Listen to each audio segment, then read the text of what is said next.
tatkala suatu ketika kita dongak ke atas, kita toleh ke kanan, kita toleh ke kiri, dan kita tunduk ke bawah, kita lihat semua orang yang ada sekeliling kita. Kadang-kadang kita nampak ada setengah orang tu ujiannya berat sangat, akan tapi ada sebahagian yang lain kita nampak ujiannya sangat ringan. Tapi bila kita lihat balik diri kita, kadang-kadang ada yang ujian yang Allah bagi kepada kita ni sangat-sangat berat, dan ada yang ringan, mungkin ada yang tak ada. Akan tapi ingatlah wahai anak muda, sesungguhnya segala ujian dan rintangan yang Allah bagi di dunia ini hanyalah untuk menguji keimanan kita. Sama adakah iman kita ini kuat ataupun iman kita ni lemah.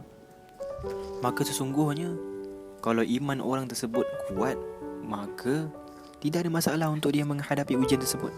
Akan tetapi bagaimana pula kalau mereka yang tak mampu untuk menghadapi ujian? Maka ujian dalam kehidupan yang Allah berikan kepada kita tak lain dan tak bukan adalah antaranya untuk menguji keimanan, dan Allah nak memperingatkan yang kita ni sedang lalai. Kadang-kadang kita alpa, leka, kita tak nampak sebenarnya yang kita ni sebenarnya banyak membuat kesalahan kepada Allah Subhanahu Wa Taala.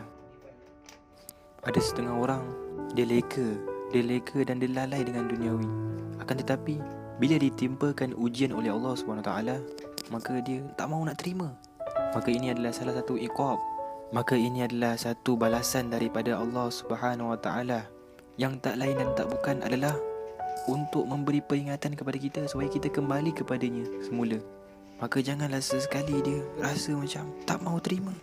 Malah bagi seorang Muslim tersebut, sekiranya dia ditimpa musibah dan ditimpa dugaan dan sebagainya, maka hendaklah dia membuka hatinya. Sebab apa?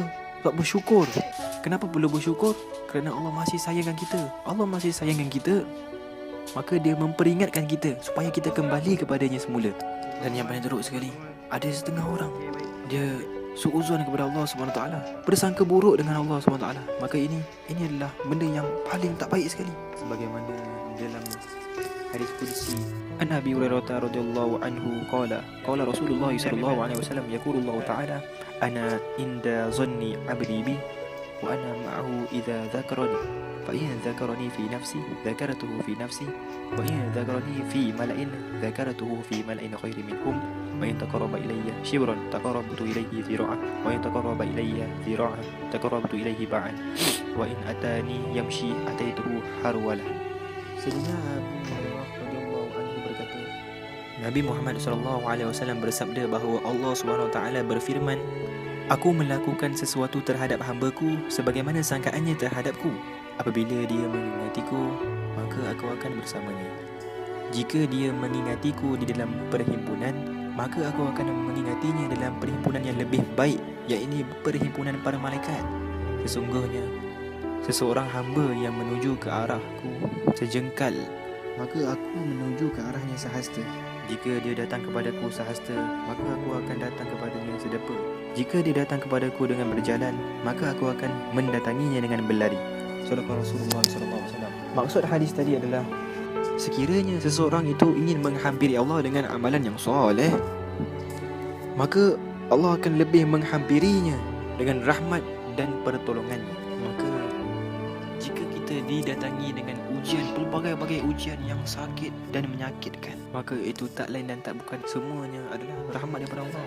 Itu semua nikmat. Sebagaimana kita boleh tengok contoh ahli sufi, mereka menganggap setiap dugaan musibah yang datang kepada diri mereka itulah satu nikmat yang terindah. Sebab apa mereka menganggap nikmat? Mereka menganggap nikmat tak lain dan tak bukan adalah apabila mereka didatangi musibah, maka mereka akan terus ingat pada Allah dan sentiasa akan berzikir, mengingati Allah dengan tenang.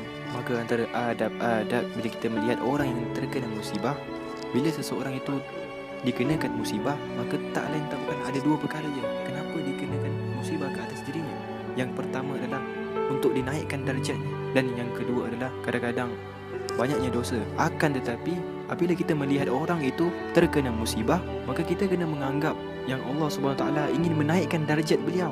Akan tetapi bila musibah terkena kepada diri kita sendiri, maka kita kena menganggap yang kita ni sebenarnya telah banyak melakukan dosa kepada Allah SWT. Maka tak lain tak bukan apa yang kita buat, kita kena buat apa? Bertaubat kepada Allah. Maka bila Allah timpakan musibah kepada diri kita, kita anggaplah sebenarnya Allah sangat sayang dengan kita, sebab Allah ingin kita rujuk kepada, ingin kita mengingatinya kembali, ingin kita kembali kepada Allah SWT, kepada jalan yang lurus. Kuatkanlah iman, kuatkanlah akal fikiran, teguhkan keimanan, jangan sesekali menyerah. Maka orang yang beriman, mereka tidak pernah putus asa, mereka tidak pernah mengeluh. Akan tetapi bila kena musibah, mereka akan rujuk kembali kepada Allah SWT.